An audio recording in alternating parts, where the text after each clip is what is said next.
Guys, so today's book I'm going to read to you is called Mandy. Let's get started.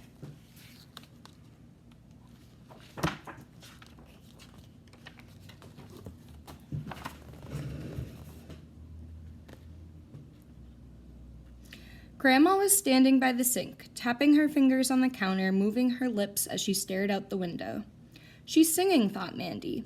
She looked to see if the radio light was on. Grandma had told her music and talk came out of the little black box on the windowsill, but Mandy's hearing aid couldn't be turned high enough to let her hear the sound. She had never heard anyone talk or sing. She always wondered about voices. Once, Grandma had said that her mother's voice sounded sweet and soft.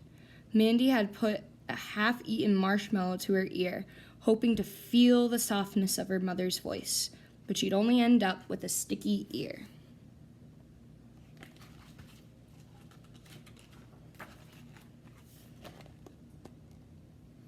When Mandy was sure the chocolate chips were all well mixed in, she walked over to her grandma and touched her on her arm. She pointed to the bowl and Grandma handed her the cookie sheets. Mandy could have used her voice to ask for them. Grandma never winced when Mandy spoke, but she wasn't sure if she would interrupt the sounds of the radio. She dropped the dough by spoonfuls onto a sheet. It shook as each mound landed. Mandy wondered if cookies made noise as they dropped onto the metal. She wanted to ask, but Grandma seemed to be dreaming as she rubbed the shiny pin on her collar between her thumb and finger. When the sheets were lined with cookies, they put them in the oven and Grandma set the timer. Mandy never needed to watch it. She knew the cookies were done when the smell filled the kitchen and went halfway down the hall.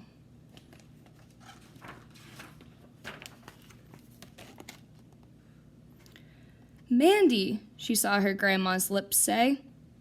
"Grandpa, dance, song." She watched Grandma's lips form the words, knowing that there were others in between that she did not understand. Grandma pointed to the radio and pulled Mandy to her feet. She moved the radio to the floor and turned one silver knob. Mandy kicked off her shoes. Grandma seemed to float as Mandy shuffled across the kitchen floor doing the 1, 2, 3 dance she had learned when she was little. She knew the name of it because Grandma always repeated the numbers as they danced. Sometimes she could feel the sound of the radio through her feet. She tried to imagine how the sound might feel in her ears. Too soon for Mandy, Grandma released her. "Song finished," she signed. It was one of the silly rules of the hearing world. It would make more sense to stop dancing when you wanted to stop, instead of letting that box decide. As if she knew what Mandy was thinking, Grandma took her hands and started dancing again. The time Grandma's lips only smiled, and with their eyes, they each told each other of the fun they were having.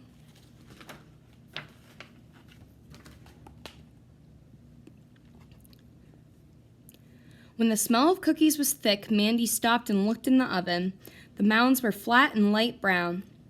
Grandma handed her a pot holder and then turned off the oven with a timer. She poured 2 glasses of cold milk while Mandy filled a plate with warm chocolate chip cookies. Then she led the way to the living room. Before she sat down, Grandma took a family photo album out of the cabinet. She pointed to it, raising her eyebrows, and Mandy quickly nodded and signed yes.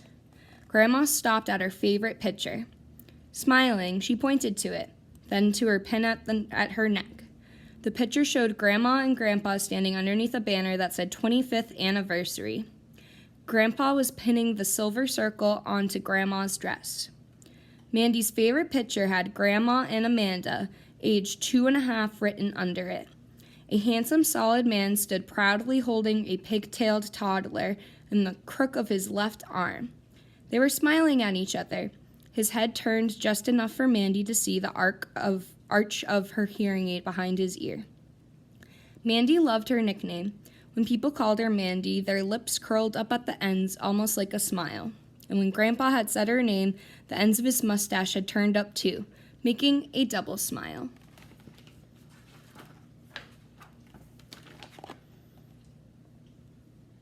She could have looked at photos all afternoon, but Grandma tapped on her wrist and pointed outside. "You want walk?" she asked. Outside, the light was beginning to soften. Grandma leaned over and wiggled her pin to show Mandy how it sparkled. Then they walked across the yard holding hands. On the path through the woods, Mandy felt the leaves crackle under her shoes. The branches seemed to wave a friendly hello. Mandy wondered what they sounded like.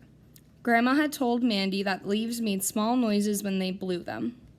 Since branches were so much bigger, Mandy reasoned they must make really loud noises.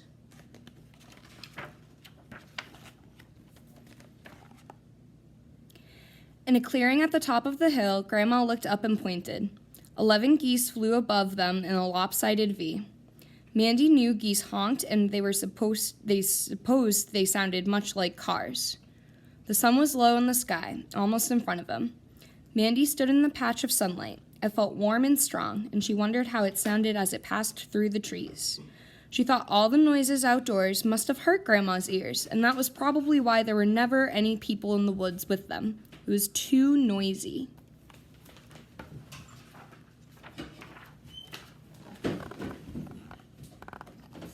Suddenly, Grandma gasped at her collar. "My pin!" she said. Mandy could see the panic in Grandma's eyes. She felt her stomach tighten. She couldn't remember ever having seen her grandmother without the pin. They searched the ground beneath them, first standing, then on their knees, hands and knees, but the pin was not there.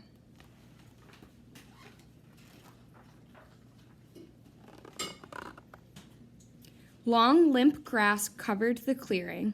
Scattered stalks of brown weeds stood as tall as Mandy. Her hands grew sore from pushing them aside. Sometimes when the weeds bounced back into her face, she closed her eyes and forgot where she had been looking. Grandma walked with her head down, searching near the woods. Mandy went to join her. As they retraced their steps into the woods, Grandma stopped and looked back as if she knew the pin was there, but she didn't want to leave it.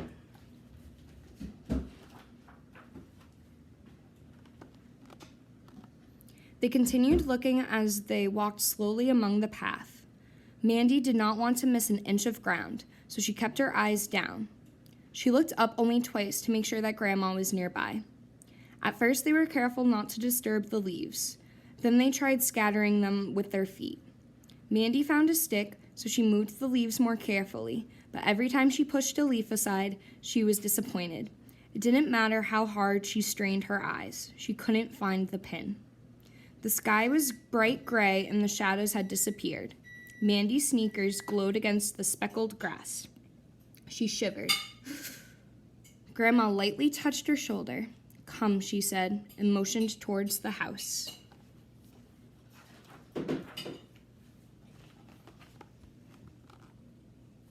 Grandma put roast in the oven and began making muffins. Tears streaked her cheeks. Mandy took a string beans to the sink. She let the cold water run through her fingers as she stared out the window into the darkness. Mandy hated the dark. It made her feel so alone. She remembered how frightened she had been when she went camping last spring with her brownie troop. At night, she couldn't sign to her friends or see anyone's lips. It felt as if the world was ended at the edge of her flashlight beam. She startled when people stepped into the light, or worse, tapped her on the shoulder from behind. Mandy closed her eyes. She imagined her grandmother's bare collar. She remembered how light glistened off silver. "Maybe I can find it," she thought. When she opened her eyes, Grandma was not in the kitchen. Mandy slipped on her jacket and grabbed the flashlight from the counter. She carefully closed the door behind her, remembering that Grandma could hear it if she shut it too quickly.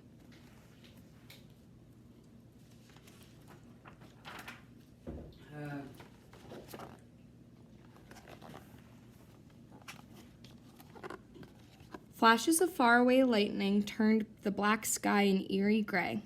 Sometimes Mandy could see the twigs of the trees, but they no longer seemed friendly. Her skin was covered with goosebumps. She took a deep breath and zipped up her jacket, then turned on the flashlight and walked towards the woods. Her teeth chattered as she swept the ground with her light. Her jacket kept out of the chill from outside, but she shivered as if she stayed too long in a cold lake.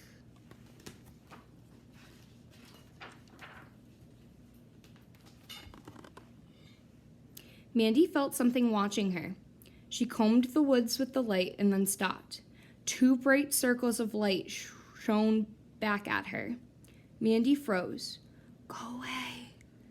She felt the words pass between her lips. "Please, go away." The eyes disappeared, leaving gray fur and a striped tail in the beam of light. Mandy held the light on the raccoon until it was far into the woods, then started along the path again. Her heart pounded. Boom, boom, boom, boom, boom, boom. At last she reached the clearing. She took a few steps, then paused and gasped. A wall behind them illuminating their monstrous shapes. Her heart beat so quickly she could hardly breathe. Bum, bum, bum, bum, bum, bum, bum, bum.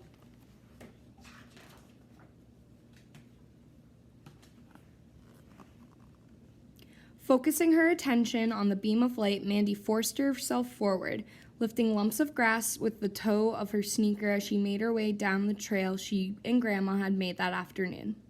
Gusts of wind whipped the tailweeds into her face. A flash of lightning lit the grass around her. Mandy looked up to see the racing clouds filling the sky. The ground beneath her seemed to shake. She knew she would have to go back soon. Suddenly, she tripped in a small hole and tumbled down. Her flashlight flew into the air and landed a few feet away. "I'll never find Grandma's pen," she thought as she lay sprawled on the ground. Another bolt of lightning struck. Mandy caught her breath and rubbed her tears from her eyes. She reached for the flashlight.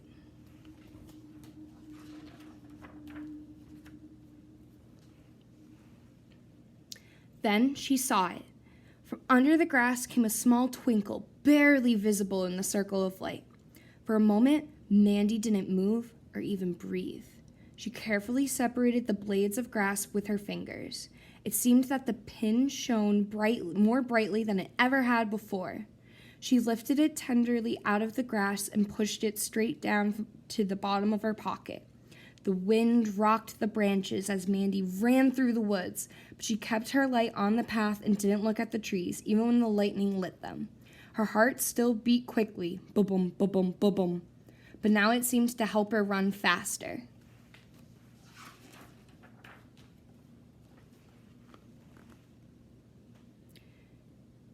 She burst out of the woods, gasping for breath. Grandma ran to meet her. Mandy felt tears drop on her head as they hugged. Grandma's bare arms were cold and Mandy could feel her hands trembling. Mandy stepped back. She reached deep into her pocket and pulled out Grandma's pin.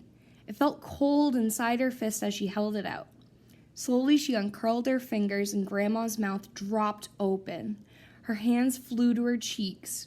"Oh my," she said. Her fingers moved down to her lips. She lowered her hand outward in the sign for thank you.